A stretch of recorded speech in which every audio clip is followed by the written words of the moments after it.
৩১ ডিসেম্বরের জুলাই বিপ্লবের ঘোষণাপত্রের বিষয়টি স্পষ্ট নয়, এতে সরকারের কোনো সম্পৃক্ততা নেই বলে জানিয়েছেন প্রধান উপদেষ্টার প্রেস সচিব শফিকুল আলম। বিকেলে রাজধানীর মিন্টো রোডে পররাষ্ট্র মন্ত্রণালয়ের সংলাপে এই কথা বলেন তিনি। শফিকুল আলম আরও বলেন, জুলাই আগস্টের গ্রাফিতি সংরক্ষণ করবে ঢাকা বিশ্ববিদ্যালয়।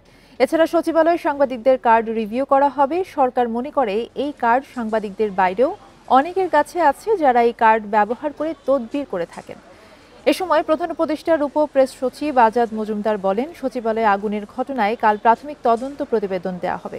আলামত সংগ্রহ করা হয়েছে, বিদেশে পরীক্ষার জন্য পাঠানো হতে পারে।